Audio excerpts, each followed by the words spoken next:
Hi, everyone. My name is Les Velez, and I welcome you to the Opus interview series. Opus, the Organization for Paranormal Understanding and Support, is a 501c3 nonprofit organization founded in 1994. Our mission, simply put, is to help people having paranormal experiences. I'm the co-founder and chairman, and for more information about Opus, please go to our website at opusnetwork.org. I'm very happy and honored to have hopefully two gentlemen, but certainly one gentleman at the moment here with me today that have put together a must-see film documentary, Crop Circles, Crop Circle Realities. And with me right now is Gary King. Gary is a former lawyer who once ran a private detective agency in London. Gary first encountered the crop circles in 1997, and he was immediately captivated by the sheer scale and beauty of the designs, together with the enigmatic, I can't say it, the mystery behind how these are formed. The enigmatic, boy, forget it. The initial encounter completely changed his life. With an overwhelming urge to know more, he quit his career and dedicated himself to the task of trying to understand everything he could about the phenomenon. 10 years later, on the 7th of July, 2007, he was to become one of three witnesses to what has become known as the 777 event internationally, where a huge circle formed in front of them during the night. Since then, he's lectured widely, both nationally and internationally, and has appeared in numerous TV news and documentary shows worldwide. He recently wrote a 16-episode series of documentaries for Gaia TV, together with a forthcoming, which is already out, 2-hour special on crop circles, which is on the History Channel. So with great pleasure and honor, Gary, how are you? I'm very well, thank you. Well, I'm very happy to be here. Oh, good. Thank you so much for accepting my invitation. Gary, so here you had this experience on July 7th, 2007. Mm-hmm. Tell us what happened after that. After that? Wow, that's so... Like, what did you do next after seeing that? Well, I'd gone back to university. I was doing a degree in language and communication. So I was partway through a degree. So it was the summer break, and I'd taken time off, for the summer break for university and gone down to Wiltshire. I lived in Cardiff at that time, and that's where I was doing my degree. And so I just went back to university, really. And and fielding lots of, the usual really attacks and people claiming that I made it and that I did it for, whatever reason, publicity, or most of it was negative. People kind of attacking me for one reason or another, saying that, some sort of conspiracy to fool the public or whatever. But I'd sort of spent 10 years already researching the crop circles, and although I hadn't been on the front line at that point, I'd become aware of what happens to people who tend to be whistleblowers about reality and come forward with a different version and say, I don't think reality is what we've been told. There might be some other things going on here. So I was aware that that's what happens to people who step forward and put their head above the parapet and make a claim like I did. But there were three of us, and we'd filmed the field the whole night. And so with my background as a lawyer, working in criminal work, I did conveyancing as well for house buying and selling, but I spent a lot of time at courts and police stations with defendants and looking at evidence and so on. And so, it was one of those situations where you had a time frame. We started filming at 11 o'clock at night and there was no crop circle in the field. And by 3:20, when we reviewed the camera footage, the formation, which consisted of 150 circles over 1,000 feet long and 525 feet wide, was there in front of us. And when I compared that to crop circles that have been made for publicity purposes for the television, which take anything from 22 hours to a week.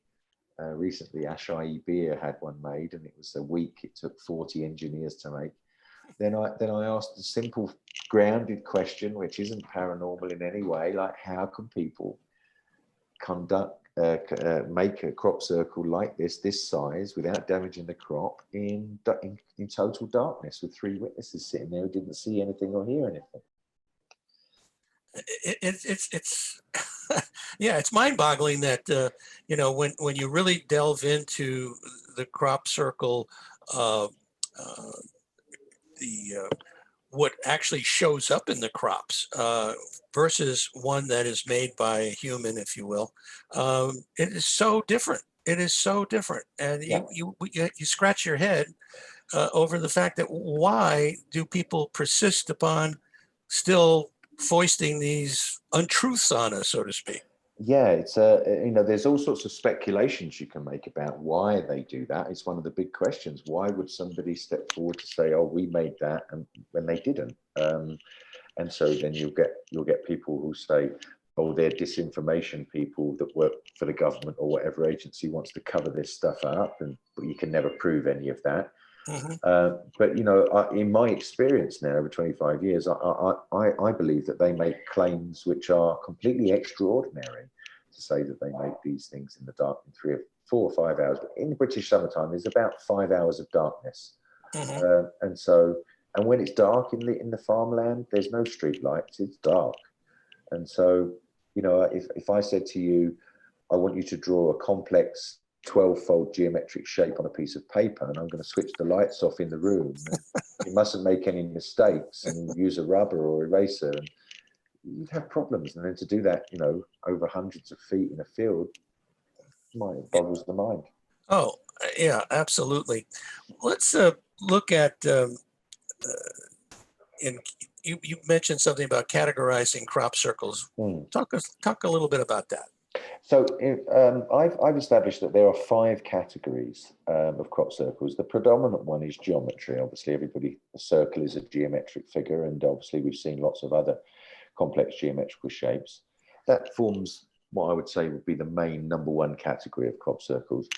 But in addition to that, there's religious and philosophical symbols. So we've seen the cross of Christ, or the Chinese yin yang, or the tree of life from the Kabbalah, the wings of Horus from Egyptian mysticism. There's been Mayan symbols like the Zolkin and Lamat, and various symbols from the Mayans which have been depicted. That's category 2. Category 3 is animals. So we've seen fish and birds, butterflies and dragonflies, and spiders and ants and stingrays and jellyfish and things like this. So there's some sort of reference to nature. The 4th category is astronomical symbols. So we've had several crop circles which have depicted the location of the planets on a particular day in relation to Earth. And they've been highly accurate. So I think it was like the 26th of June, 1995 or 6, there was a crop circle which depicted where exactly the planets were in relationship to Earth on that day, that very morning. And then the 5th category is completely abstract. They are symbols which are seemingly, they don't have any kind of regular geometry. They are sort of geometrical, but they're asymmetrical, or they're just impossible to kind of put into any category. So I'd class them as an abstract category. Yeah, I knew that there was many different types of crop circles, but I didn't realize. I guess I never really paid much attention to it. Unfortunately, that there are the 4 main categories, and that now it's pretty remarkable. Yeah, it is. And I think that, to me anyway, in my research, that forms the basis of what the dialogue is about. Geometry was heavily used by the ancient Greeks, and it seems abundantly clear now that it was heavily used by our mysterious ancestors who built the stone circles like Stonehenge and Avebury, and the pyramids at Giza, and the pyramids here in Teotihuacan. And now the Amazon, for example, is being deforested quite heavily, and they're finding squared circles, ditch and ramparts, which, you know, where they dig out the earth like they do at Avebury and so on. It's been done at Avebury. So it seems that our ancestors, long time ago, probably before the last ice age, which seems relevant now because of the way that we're discovering these things in the Amazon, were very, very heavily invested in constructing these geometric figures, such as squaring a circle, using pi, the golden ratio, the Fibonacci sequence. And so why would some unknown intelligence want to talk to us about that? To me, it's like a reminder of something that we've forgotten. It's like if you look at, for example, when we're born, we have 5 teeth in each quarter of our mouth, which fall out and are replaced by 8 teeth. Well, 5 and 8 and 13 are part of the Fibonacci sequence. So nature heavily relies on these numbers. Most flowers have 5 petals. If you pick up a stem of a flower, you'll find that there'll be 5 flowers on it with 8 rotations. So life heavily relies on these numbers. They're all around us. And I think that our ancestors noticed this and embodied these numbers and so on into stone circles and the monuments that they built. And it's possible, some people can speculate, that there was another intelligence that our ancestors were in contact with that maybe taught them this knowledge, or there was an advanced civilization that had accumulated this knowledge over time, and that after the cataclysm of the Younger Dryas, you know, the asteroid hitting it, causing the Younger Dryas, that we lost that information, and it remains in some of the stone circles and pyramids that are around the world, and the crop circles seem to be reminding us of that. Yeah, there's an incredible connection to all of this. You can't look at you know, the Mayans, the Aztecs, the Egyptians, and not see. And then of course the crop circles showing symbols exactly like that. So it's a remarkable connection, and you know, goes back to the point of how did they construct some of these artifices, and you know, we still don't know. It's a mystery. And because the crop circles are sort of put down in Wiltshire, the main hub of the crop circles are in Wiltshire, which is where Stonehenge and Avebury and these monuments are.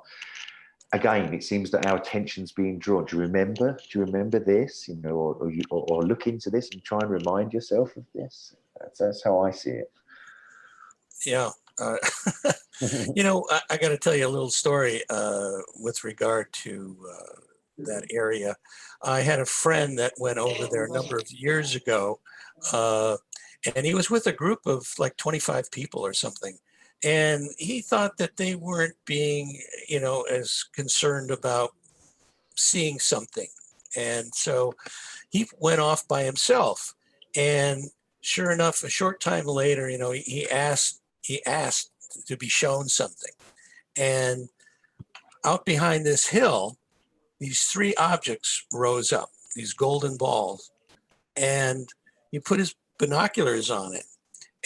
And they actually turned out to be like a mushroom, you know, with a little stem and the cap. Really? And the thing that was most interesting was that the hill that they came out of was called Golden Ball Hill. I just got goosebumps telling that story. We're so connected. We are so connected, and they're trying to tell us something. And, you know, and I want to get to that as far as what you think they're really trying to tell us later on. Sure. But I want to back up a little bit and maybe talk about, you know, what is it that signifies a real crop circle versus a non-real crop circle? Okay, so first of all, you would say time frame. If you know, if it's appeared in 4 or 5 hours of darkness and it's large and it's highly complex, then you have to say, well, you know, is this possible to be done in that way? The main thing for me is the condition of the laid crop. It's like Do you remember the old Kung Fu series in the 1970s with David Sure. Carradine? And the master laid down a piece of rice paper and said, you have to walk across this rice paper without making a mark. Well, the wheat is the same. If somebody comes in there with a board and they press it down and then they drag it across the crop and then they press it down, you see a consistent pattern of breakage. I see. If we go into a crop circle and that is not present, then it's a very simple question. If the guys claim that they made that, then you say, well, how did you do it without breaking the crop, right? Because I can't. Exactly. And so I've got photographs of walking into a crop circle that's fresh, okay, and the wheat is, say, 10 to 12 inches. It's like when you've had your hair blow dried at the hairdressers, you got not me and you, of course, but back in the day, and you had the quiff and it's lifted off the ground. And then what happens is you've got, say, like a pathway of a meter and a half wide, and people will come to visit the crop circle and walk on that. I'll go back 3 days later and there'll be a little line of damage that weaves its way through the middle of the crop. But all the crop to the sides, the left and the right, is still undamaged. Interesting. Well, yeah. If it gets damaged by people walking on it, why didn't it get damaged when people smashed it down with boards and rope? Right. Exactly. Hey, I want to just interrupt you for a little bit here. We've got Darcy here with us today. Darcy, thank you for showing up. Really appreciate it. Hey, Les. Sorry about that, man. I got preoccupied with some work, and I really appreciate you having me on. And sorry that I'm late. No problem. Let me introduce you. I'm going to read your bio here. Darcy Weir is an independent documentary filmmaker from Canada, trained as a video editor, writer, director, and producer. He has chosen to work in some of the more fascinating subjects that in the realm of the paranormal. Recently, he completed a new documentary based on the theory that relic humanids like Sasquatch live in deep wilderness around the world. Darcy's film also cover UFOs, UFO disclosure, and crop circles. He also published a remastered version of an earlier film about Phil Schneider, underground bases, and secret space. His most recent film out this month is Crop Circle Realities, which we are very happy to have Darcy here with us today to talk about the background on that. But let me go back to Gary for a moment and let him finish the little segment that we were doing about what it is that a true crop circle has versus a true circle. So I've mentioned the main one, which is the damage to the laid crop. The other thing that my dear friend Professor Michael Glickman, who I worked very closely with for a number of years, he would say that as an architect, a professor of architecture, in his experience, no building project ever comes in on time. They're always delayed and they always make mistakes. But we never see mistakes in the crop circles. They're highly geometric. They're not on flat ground. So crop circles, the term crop circles is actually a misnomer. Mostly they're crop ovals. They're egg-shaped so that they look circular from above. So who's ever laid this formation out into a field which has got an undulation to it has compensated for that undulating ground to make it look like it's on a picture postcard from above. Not only talking about geometry, but calculus in order to make that. Exactly. Oh, unbelievable. So Darcy, how did you get involved with this topic and the others that I just mentioned? I mean, that's pretty amazing to go down that road. Yeah, I mean, I've always been fascinated by crop circles in general. Just I was interested in them at a young age. I've been investigating UFO phenomenon and the extraterrestrial question for a long time now.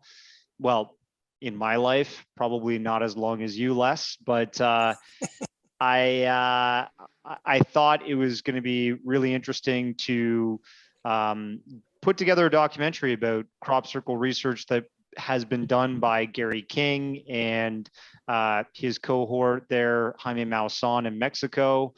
And my view on the subject, as a filmmaker, as a documentarian, a researcher, I have my own view, and it might be different from Andrew Collins. It might be different from some of the other folks out there that believe crop circles are manifested by the planet themselves.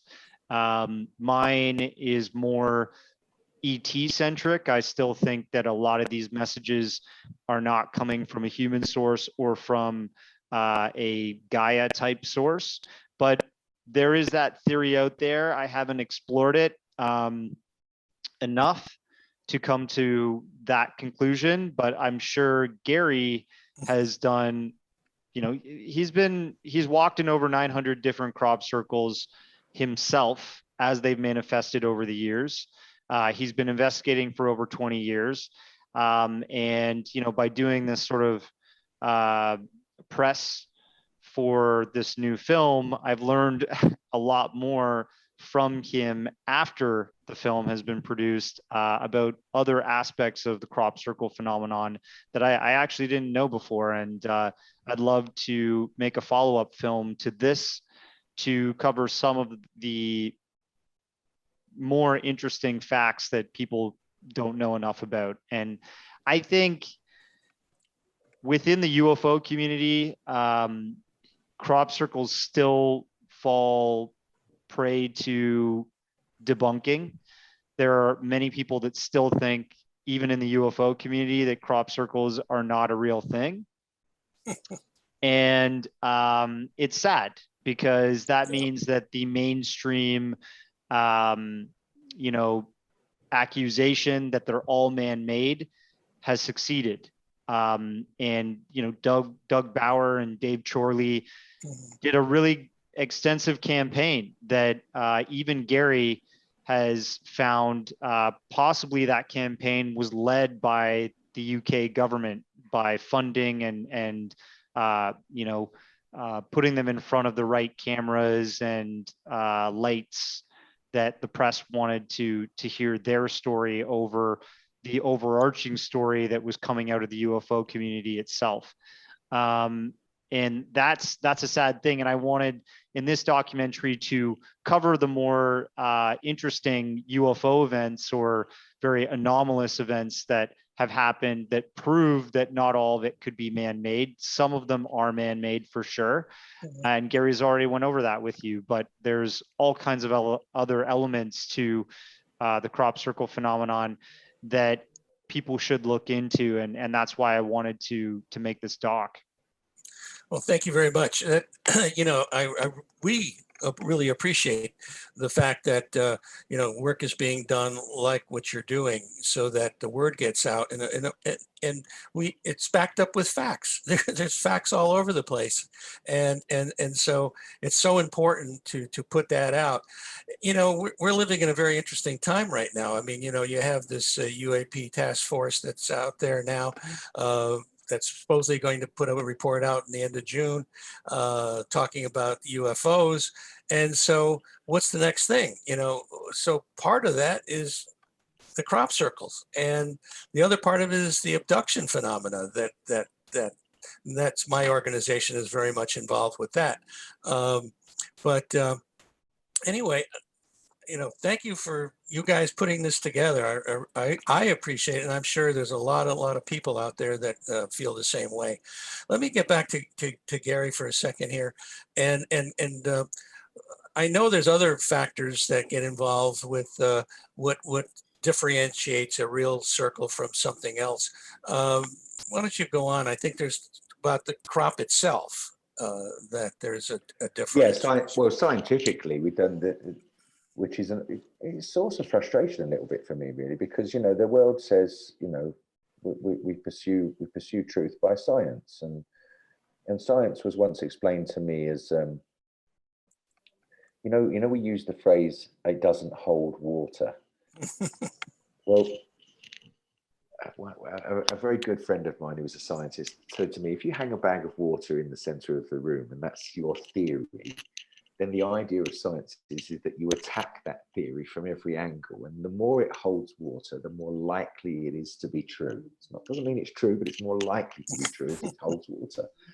So we had the benefit of the experience of W.C. Levengood, the biophysicist from Michigan, who for more than 20 years was sent samples of the soil and samples of the crop to make analysis on, to see if there are any biophysical anomalies that were present in the crop that was inside the crop circles compared to the crop that was outside of the crop circles as a control. And he published numerous papers showing that there were, the main three were electricity, that showed that the crop had been affected by electricity, microwaves, and magnetism for the soil. The soil had been affected by magnetism because when you took the samples to the lab, iron is the most abundant element in the universe. And if you take any piece of soil on any part of the planet, you'll always find that there's a certain percentage of iron in it.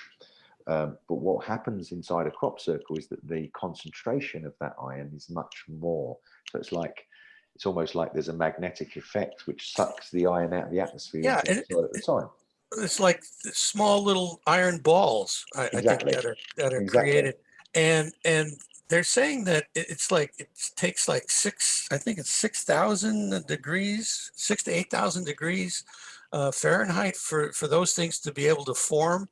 And then I'm thinking to myself, okay, if it takes that kind of energy, how come the crop doesn't burn up? You know, it's question, how can they do one thing to the crop and then do another thing to the soil, the minerals? These are the questions. Like, you know, I watched the 60 Minutes interview this morning with the pilot who's trying to describe how can you fly in the air, in space, and underwater without a propulsion system. We don't know the answer, but the video shows that it happens. Yep. The evidence of the crop circle shows us that this is happening, although we don't have an answer. Right. And the crop itself is affected by microwaves, because what we find is that if you take a piece of wheat and you put it in a microwave, the moisture that's inside of it will heat up. It will expand the node, and then there will expulsion cavities to let the steam out. So we've seen that numerous times.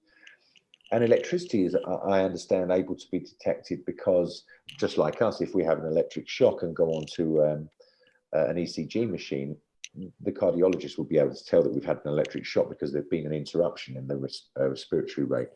There is a similar test, I understand, that can be done with plants, which Levengood carried out and showed that there's an electrical element as well. So we've got three terrestrial, not extraterrestrial, three terrestrial energies which have been manipulated or used or utilized by another intelligence, which makes the crop lay down.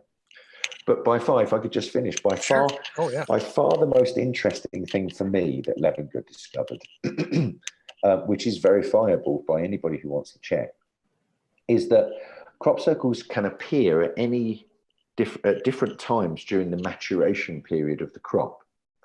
If the crop circle appears in very young crop, it tends to stunt the growth of that crop because it's dehydrated it. And so the seeds don't mature and so on. And it happens again if it's very late, when the crop's very dry towards the end. But there's a sweet spot somewhere in the middle where what Levengood did was took the seeds from those, the heads of wheat or barley, whatever, from those particular samples, and found that he was getting up to 10 times more yield when he replanted those seeds. So he began to do experiments in his lab by applying electrical impulses to plants at different stages of maturation, and found that he could replicate increasing the yield of the crop by applying these electrical impulses, and patented the process. Oh, I never knew that. So, interesting. And that's verifiable. You cannot get something past the patent officer unless it works. Right. So what we have here is a scientist who's gone, oh, that's interesting. I wonder if I can replicate that effect in the lab, and has successfully done it. And therefore, he's able to say, I learned this from crop circles. I'm going to have to irradiate my tomato seeds, I think. There you go. Get a Be bigger careful. crop. Hey, Darcy, one of the things that I've heard about crop circles is that every once in a while they find an animal in the middle that is obviously succumb to whatever force was applied to produce a circle. I don't know if you've ever filmed anything like that or heard anything like that. I've actually not heard of that, but I can imagine if an animal is present, let's say like a mouse or some kind of, field rodent, when these plants start weaving themselves down to the ground, it could be suffocating, it could be something that smothers these animals and keeps them trapped there. Because if you look at the actual crops themselves, the way that some of these are laid, it's like one layer and then another layer on top. It's like this lattice support to keep the formation down. And that is, first of all, more complex than Doug and Dave just taking a board and rope, breaking down the stalks of these plants. But second of all, really intelligent to reinforce the design and make sure it stays down. What kind of animals have you been reading about getting killed? I've heard of crop circle formations. Yeah, I've heard of raccoons. Okay. Yeah, that type of critter. I think a muskrat one time. But I haven't heard anything like that recently. This goes back a number of years when I heard some of that, and I was just curious if you guys had run across that at all. I've never heard of that. No. Okay. All right. Okay. One of the things that getting back to the geometry of the circles, Gary. Yeah. Someone, I think this was posited back in 1998 by a gentleman. I think I have his book back here, Hasselhoff. Oh yeah, Eljo Hasselhoff, a Dutch scientist. And it talked about that it shows a diatonic scale. That there's. Oh no, you're talking about Eljo. What Eljo Hasselhoff did was he established, if you have a light bulb in the middle of a room, the light diminishes in accordance with the inverse square law towards as it progresses out from the source of the light. Okay, so when we were talking about the iron spheres, the little balls earlier, what he found is that the distribution of those iron spheres diminishes as it goes out from the center of the crop circle. So there's a correlation between the way light works and the way that the distribution of the iron moves from, it's more concentrated in the center of a crop circle and it diminishes towards the edge, as if a light source has done it, like a ball of light. Yeah, that's Hasselhoff's work. The work you're talking about was by Professor Gerald Hawkins. Yes, yeah, you're right. He did a book called, I think it's called Stonehenge Decoded or something like that. Okay, so this is one of the things I find fascinating, and it's really, really simple stuff, but we all got this kind of fuzzy head whenever we talk about numbers and maths and geometry, and it kind of switches people off, right? But it's actually really simple stuff. It's whole number ratios, 2 to 1, 3 to 1, 4 to 1. So if you've got one of something that's a foot long, then a 3 to 1 is 3 foot to 1 foot. It's not rocket science, right? So music is arranged. Pythagoras established years ago, apparently the mythological story is that he was walking past a blacksmith's office and he heard a blacksmith hitting the anvil and he could hear 2 different distinct tones. They were the same note, but they were a pitch apart. One was higher than the other. And so he inquired of the blacksmith, why am I hearing 2 different tones, a pitch apart, the same tone, but a pitch apart, in an octave? And the blacksmith said, I'm using a 6-pound hammer and a 12-pound hammer. And Pythagoras immediately realized that there was a 2 to 1 ratio.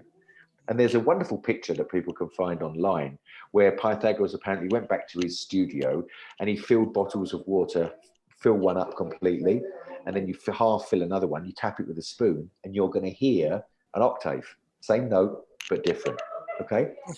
So you've got a string of a guitar. Top string is an E note. If you pluck that whole string, one whole string, you'll hear an E. If you put your finger at the halfway point and divide the string 2 to 1, pluck it again, you're going to hear an E note, but an octave higher. Now, what that is number in time. Okay, that's music.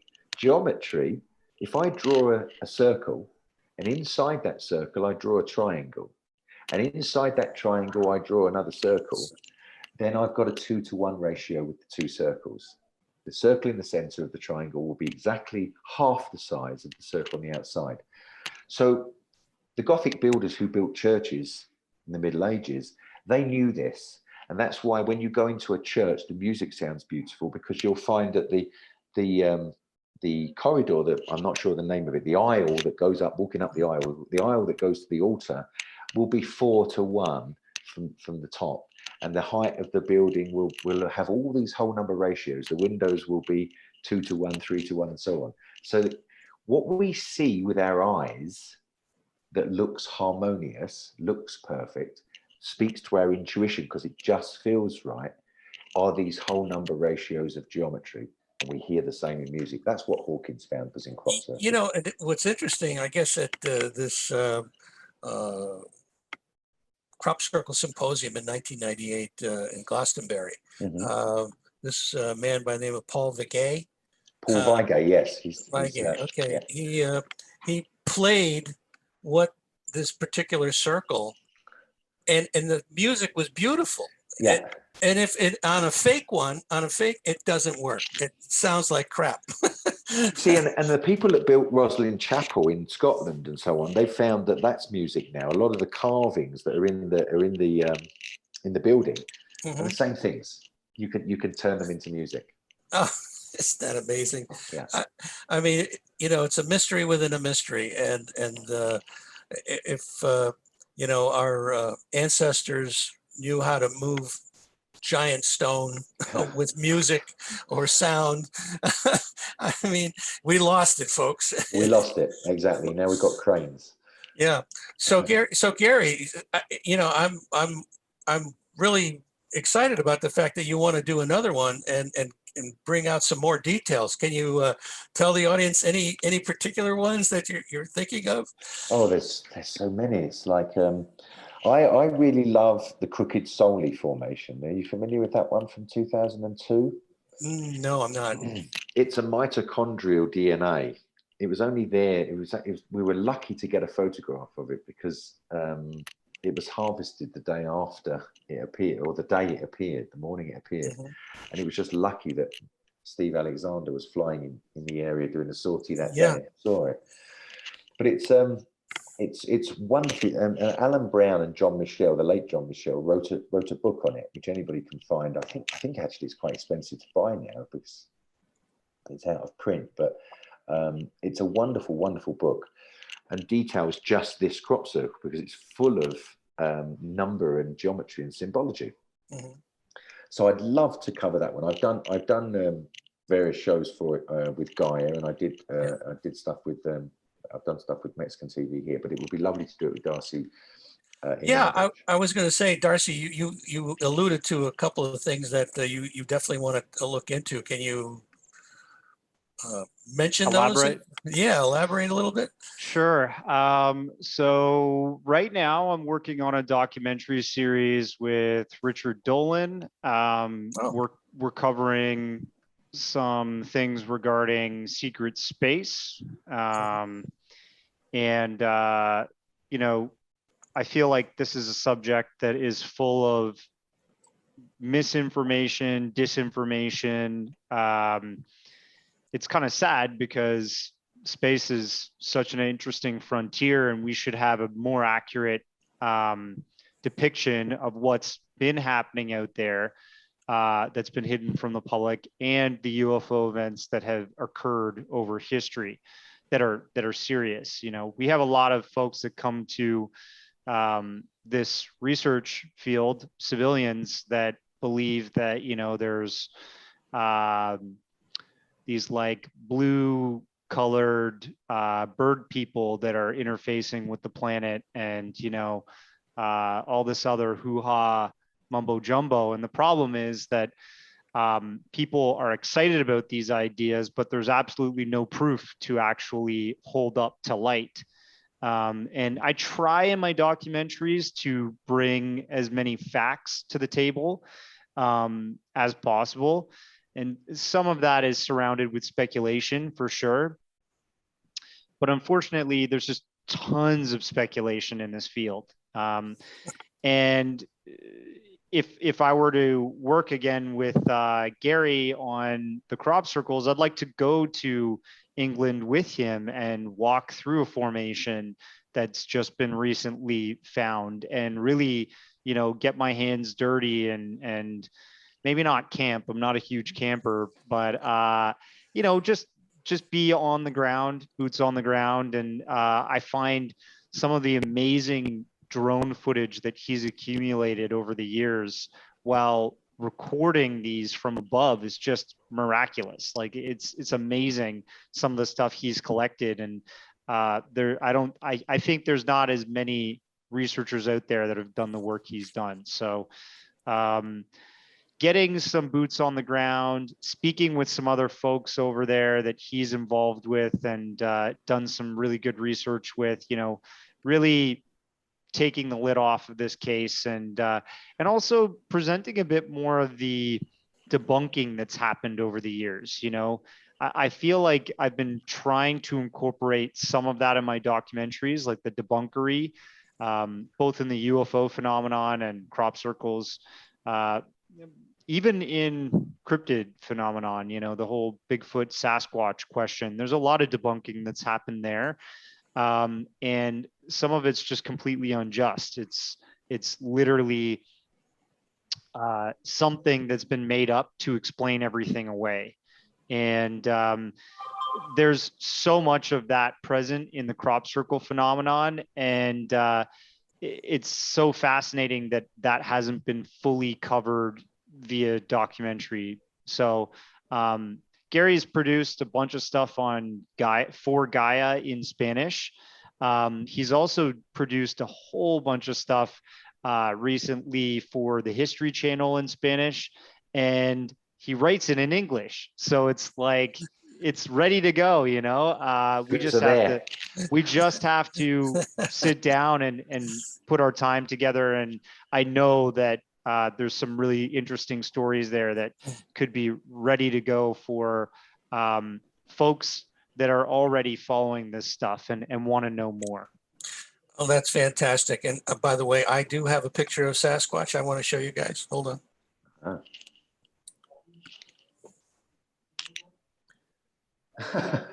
That's Harry. That's Chris. Is that Harry the Henderson? Yes, it is. The adopted son? It's Siskiyou County, I guess. My daughter lives up near Seattle. And so we went out for a picnic or something one day. And sure enough, we pull up to this place to get a hamburger or something. And here's Harry standing there. He's like 9 feet tall.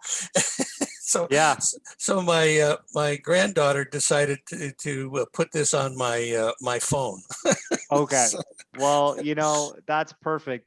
And the funny thing is that Washington has little monuments like that all over the state because it's one of the sighting capitals of North America. Washington, Northern California, Oregon, this whole Pacific Northwest is just full of sightings. And I'm from Canada. I'm from British Columbia. I became fascinated with it, the whole phenomenon, because there's a history dating back, you know, maybe a millennia with the native Canadian tribes there, the indigenous people named the Stehelis. They have it in their totem pole. They've got stories that they tell their children. They've been telling them for hundreds and thousands of years, don't go into the forest alone. You know, the Sasquatch will get you. And the word Sasquatch comes from the Stehelis tribe, a Englishman named J.W. Burns, who was living in the tribe, you know, teaching them about our culture and teaching them English and stuff in the 1920s. He coined the word Sasquatch because they told him these stories about the Sasquatch, and he changed that word to Sasquatch. Oh, interesting. So, yeah. Yeah. Yeah, it's got a really deep history in across Canada, North America. You know, it's if there's smoke, usually there's fire, right? So there's some truth to these stories. Sure. I think all these things are connected in one way or another. I mean, you hear so many stories about UFOs being spotted, when the Sasquatch is, Bigfoot is spotted. And same thing goes with crop circles, that Oliver Castle video that, Gary, tell us a little bit more about that. That was a fascinating one. In the beginning, people were trying to debunk the heck out of it, but I think the final word on that it's the real deal.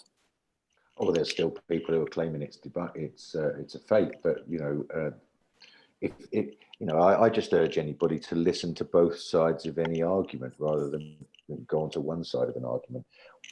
So basically, the story goes that a young man, 19-year-old man, comes across from Australia interested in crop circles, as so many people have over the years, come from all over the world to see the crop circles. And he wants to do a night watch, like so many people do, successfully or unsuccessfully, mostly unsuccessfully. Sit out on a freezing cold hill overnight in the dark and see, and in the hopes that you're going to catch, ET coming down and making a crop circle. Well, this guy did it, and he went around the center for crop circles in those days was a pub called the Barge Inn. It was the kind of epicenter of the crop circles. And he was hanging out there, and he asked various people if they wanted to join him with the night watch, and nobody wanted to because everybody knew it was going to be a rainy night. It's England, right? It rains. Right. And so he went on his own, and he set his tent up, and he decided to go to Oliver's Castle. And it was raining, so he got into his tent and zipped it up. And I think he went to sleep, as I remember, because he was woken up by strange high-pitched sounds. So he unzipped the tent to sort of investigate and saw these lights flying around over the field. Now, it's 1996, so he had an old analog tape camcorder. He fires it up and records these things. And it went on for 15 minutes or more with him recording these balls of light. So when it finished, he got himself to the Barge Inn, waiting for opening time at sort of 10 a.m. for people to arrive so that he could show them this footage that he'd obtained of balls of light flying over a field. So they hooked the camcorder up to the TV, and when they played it, they saw that not only was there balls of light flying around, but a crop circle had emerged, which he hadn't seen. He didn't notice. He was so transfixed on the balls of light. Right. Yeah. So it was as much a surprise to him as it was to everybody else. So people obviously went back and investigated the field, and there was a crop circle which wasn't there the day before. So immediately people started to say that he was a hoaxer, that he travelled to Bristol, which is about 15, 20 miles away from Oliver's Castle, and gone to a digital laboratory and had the film doctored so that it looked like it had been made. But subsequent to that, myself and Francine Blake, a researcher who used to run the Wiltshire Crop Circle Study Group, an Australian man who ran the Nexus magazine, sent the footage off for analysis. And it was handheld. And so the horizon, if anybody watches the video, of which there's unfortunately only about 15 seconds of now, because there's a whole other story why the rest of it went missing. But the footage that is available moves, the camera moves up and down, the horizon line's moving constantly. Now with 25 frames a second, it means that if somebody faked it, they would have to paint this ball on every frame for about 400 frames in the footage that we've got, and create the crop circle. Right. And do that in a time frame, because we know the crop circle wasn't there the night before. So in order to do what the people claim, he'd have had to drive to Bristol, quickly knock this fake out, then drive for 40 miles back to the Barge Inn and then show everybody. On a rainy night, too. On a rainy night, yeah. In 2004, we asked Disney animators if that could be recreated using the same technology. And they said, no, not really. No way. It'd take us a couple of weeks and it would be detectable. You'd notice the artifacts. Yeah, yeah. So, yeah. Well, it's a fascinating case, and it's too bad that people are still trying to debunk that thing. It is, yeah. One of the things you mentioned with the Wiltshire area, and I know that, why is it so focused there? Is there something going on there that we don't understand yet, or? Well, again, it comes back, from my point of view, it comes back to one of the things about communication is context. Context is everything in any communication. And so it's a question that came up quite a lot. So I decided to look into the history of the landscape. Obviously, we know that our ancestors built Stonehenge and Avebury and Silbury Hill, and we know that there were a lot more monuments that were around that area. But the Romans, when they came, they destroyed a great deal of them. So there's about 25% remaining of what was there. So obviously, our ancestors were pretty transfixed on building monuments in that area. But also, it was an area where farming began in Britain. It's where the Salisbury Plain is the first area of trees that were knocked down, and it's the first area where we moved from hunter-gatherers to getting into animal and crop husbandry. So it represents a very serious transition point for humanity in Britain. Now, Britain went on then to become the empire that it became because of a surplus of grain. That's where wealth first came from. When we grew more than we needed, we could start trading. Doing other things. Doing other things. More pleasurable. Right. And it led to what is modern economics today. The world that we live in is heavily dominated by economics and money and the money. Oh, sure. Money. So right. And it all came from a surplus of grain. That's why we have things like the corn exchanges where trading was done. This is done in corn. And so if I go back to my point earlier where I said it looks like we're being reminded of our history, of where we come from, then these points where we began to farm and where we built these ancient monuments would be a very good point for us to scratch our heads and ask questions. So I believe that the hub of the crop circles began there because of the dominance of the British Empire and its influence over the world. Still to this day, it's not colonialism as it used to be. It's done through the monetary system with the Bank of England and the offshore banks and so on and so on, and control of Australia and South Africa and wherever.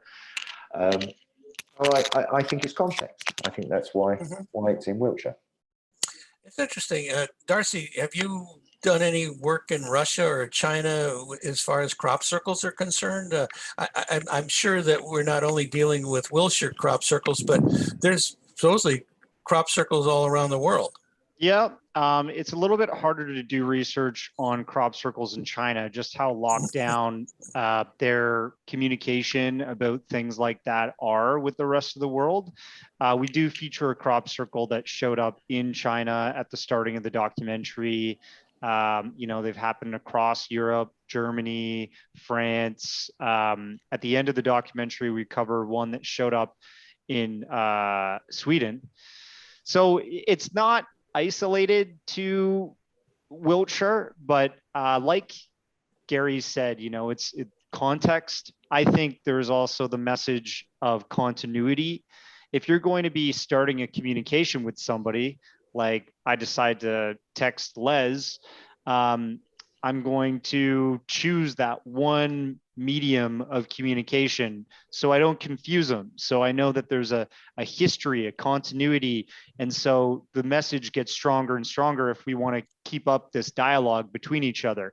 So we might choose WhatsApp. We might choose Facebook Messenger. We might choose just basic old SMS text messaging, right? When you start to spread your messages around, then you're gonna, confuse the observer or the person that you're communicating with. And I think Wiltshire has the vast majority of that messaging because they're trying to get through to us something and say, look, you can reliably come back to this area of the world year after year. We're gonna leave something for you. That's the sort of dedication to the cause and the dedication to us. I think that's a hopeful thing. And, there are some questions in this phenomenon, the ET related questions. Are we dealing with multiple? Are we dealing with like multiple races? Are we dealing with nefarious or malevolent ones? Are we dealing with benevolent ones?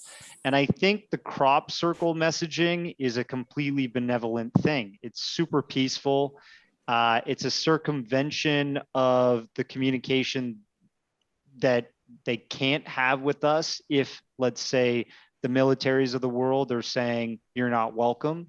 It's a loophole, and it's a way to get through to the vast majority of the people through messaging, agroglyph messaging, literally these 3D printed designs that are incredibly complex. They hold geometric and mathematical problems that just perplex even mainstream scientists, and sometimes give answers that we haven't had answers for through our own investigations. So I think it's incredible, and it's something that's underrepresented and should still be represented even more. No, the thing that when I see these crop circles, it's a spiritual thing for me.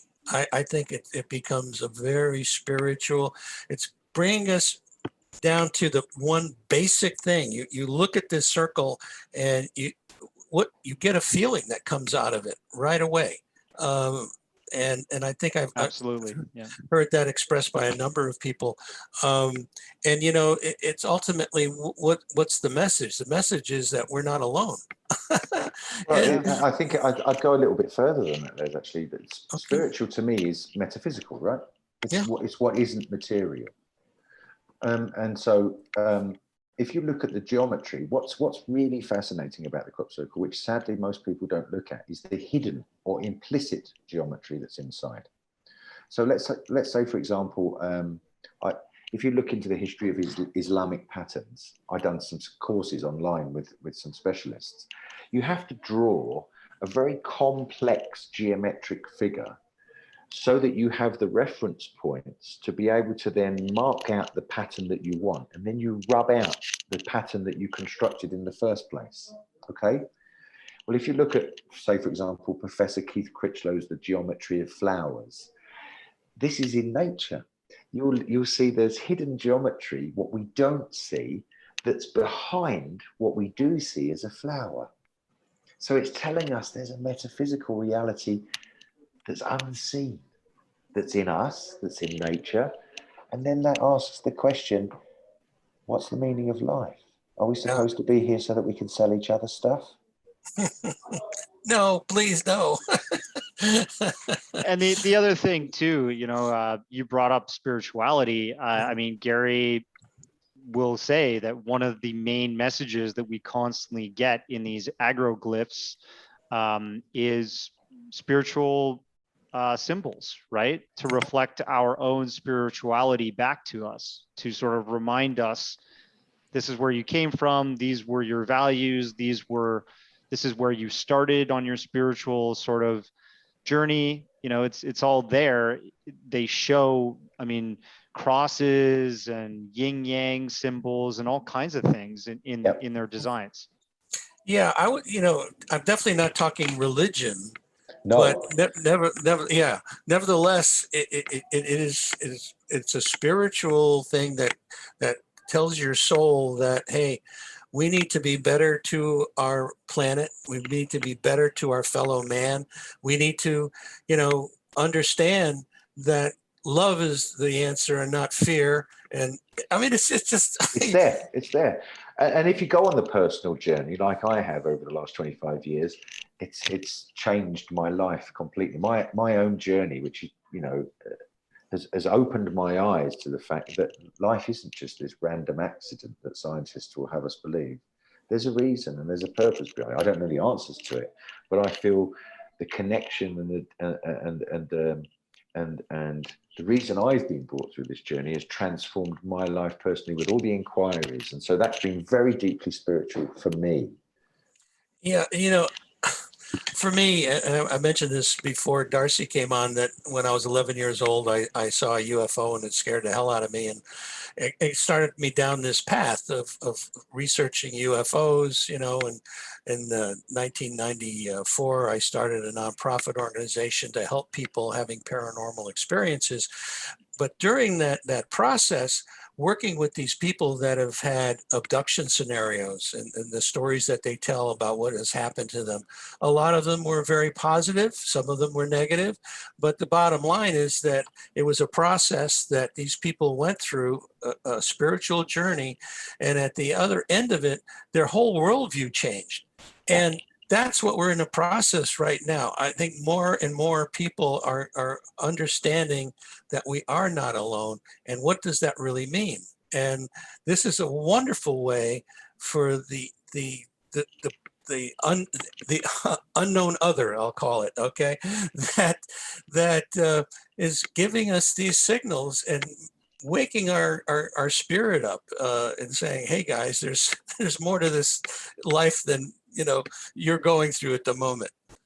You've got that book above you on the left-hand side there, Passport to the Cosmos, not the crop circles. Oh, that one. Oh, yeah. Up the top, John Mack. Yeah. Oh, John Mack. Yeah. What does that tell us? All the people that have had these experiences go through the same kind of process. They get interested in the environment and what we're doing to the planet, and then they start to go on their own journey about philosophy and inquiry about the purpose of life and so on. Everybody that has these experiences, John Mack realized, goes through a process afterwards, which we can term as spiritual. Yeah.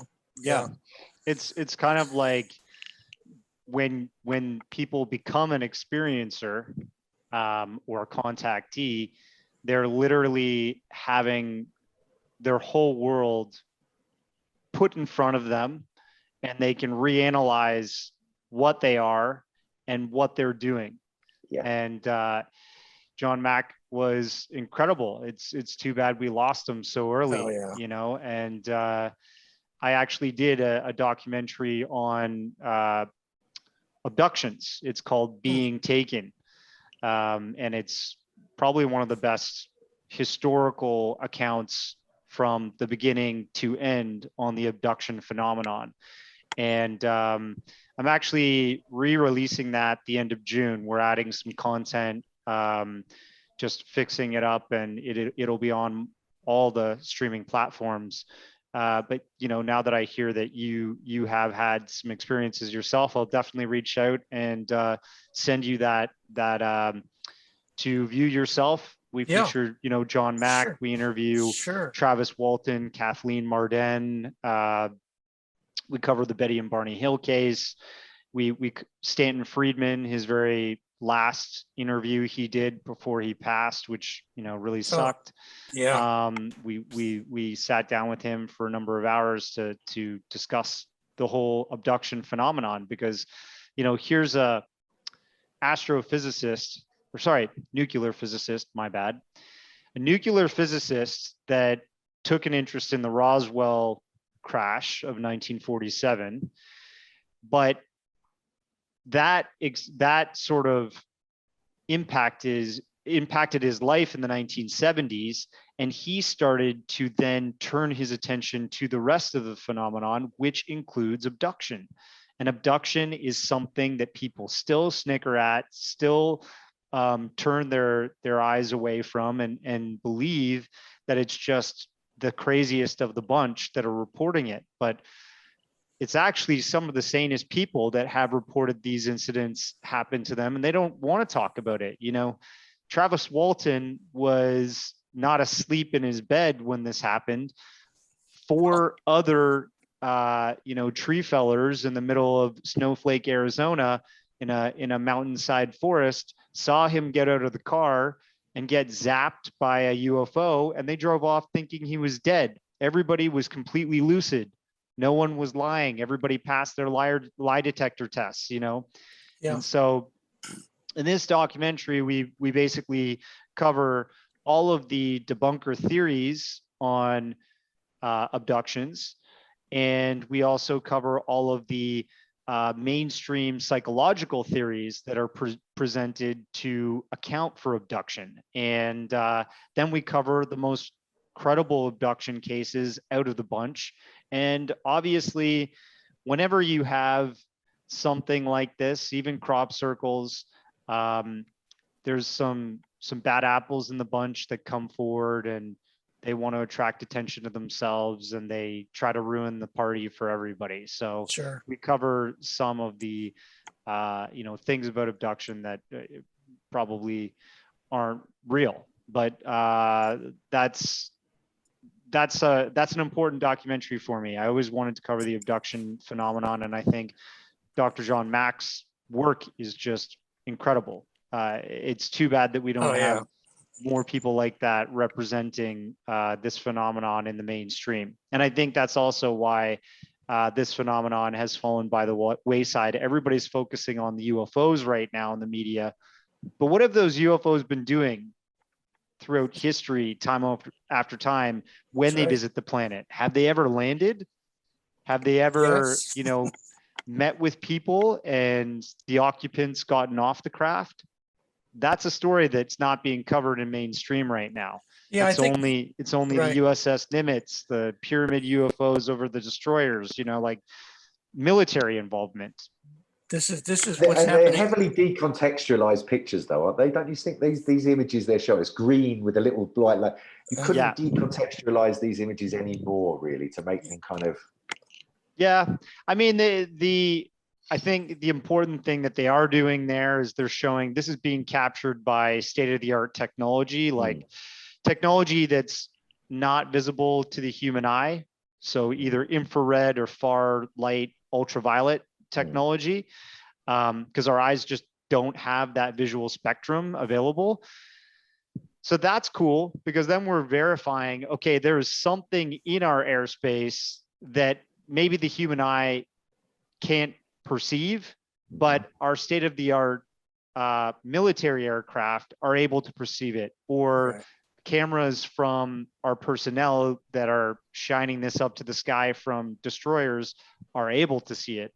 So I like that aspect, but they are just completely like, I hope this version of disclosure comes as this is the tip of the iceberg, and all this other stuff we've been ignoring throughout history, including the abduction phenomenon, crop circles,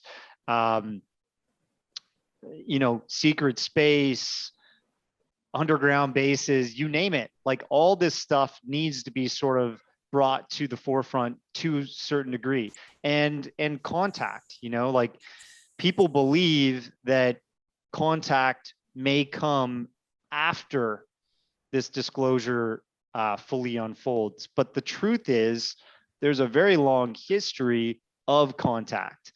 The Amistad incident out in Italy is something that even Jaime Maussan has flown over to Italy and investigated himself. I think these cases, Westall 66, where 200 people observed a craft land and some people went right up to it. The Areola School incident in South Africa, students and teachers, like this is contact. This is real. These are daylight sightings, mass witness sightings. And that's not being represented in the news today. It's been covered really thoroughly by the UFO community, but how come if the military is reporting on stuff that's happening in more recent history, we don't have the same news outlets like Fox and CNN and New York Times starting there and going, okay, now that this cat is out of the bag, we're going to re-examine the Areola School, Westall 66, Phoenix Lights,